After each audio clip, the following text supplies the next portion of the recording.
ప్రభువు పేరట మీ అందరికీ శుభాభివందనములు. ఈరోజు మన అనుదిన వాక్య ధ్యానమైన ఎడారిలో సెలయేర్లలోని వాక్యము. ఆయన నిమిత్తము కనిపెట్టుకొను వారందరూ ధన్యులు.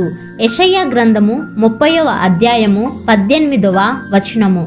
దేవుని కోసం కనిపెట్టడం అనే దాని గురించి మనం ఎన్నోసార్లు వింటూ ఉంటాము. అయితే మనం ఆయన కోసం కనిపెడుతూ ఉంటే మనం సన్నద్ధులమయ్యేదాకా ఆయన కనిపెడుతూ ఉంటాడు. కొందరంటూ ఉంటారు, చాలామంది నమ్ముతుంటారు కూడా, ఏమిటంటే మనం అన్ని విధాలుగా సిద్ధపడిన వెంటనే దేవుడు మన ప్రార్థనలకు జవాబిస్తాడని. దేవుడు వర్తమానానికే దేవుడు అంటారు వాళ్ళు. ఆయనలో భూతకాలానికి గాని భవిష్యత్ కాలానికి గాని చోటు లేదంటారు. ఆయన చిత్తానికి లోబడడంలో అన్ని నిబంధనలను మనం పూర్తి చేయగలిగితే వెంటనే మన అవసరాలను ఆయన తీరుస్తాడు అంటారు.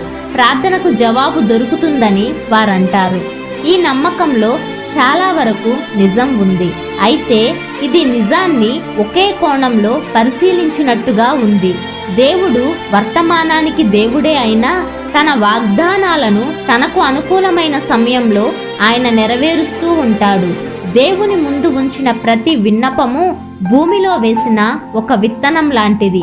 మన అదుపులో లేని శక్తులెన్నో అది ఫలించేదాకా దానిపై తమ ప్రభావాన్ని చూపిస్తూ ఉంటాయి. విసుగు పుట్టించే పనులు మానేసి సుదూర తీరాల్లో సేవ చెయ్యాలని, విశాల పథంలో నడవాలని ఆశ నాది. యేసు అన్నాడు, నా సమయం ఇంకా రాలేదు. పొలాల్లో విత్తనాలు చల్లాలి, అడ్డంకులు లేని స్వేచ్ఛా జీవితం గడపాలి, తోటి పనివారితో చెయ్యి కలపాలి. యేసు అన్నాడు, నీకు వేరే పని ఇచ్చాను. ఈ ఎడారి వదిలిపోవాలి, నశించే ఆత్మల్ని చేరాలి, వాటిని ప్రభువు కోసం జయించాలి. ప్రభువన్నాడు, ఆ పనికి నిన్ను పిలవలేదు. నా రాజు కోసం యుద్ధం చెయ్యాలి, శ్రమల్లోనే ఆయన నామాన్ని ఎత్తిపట్టాలి.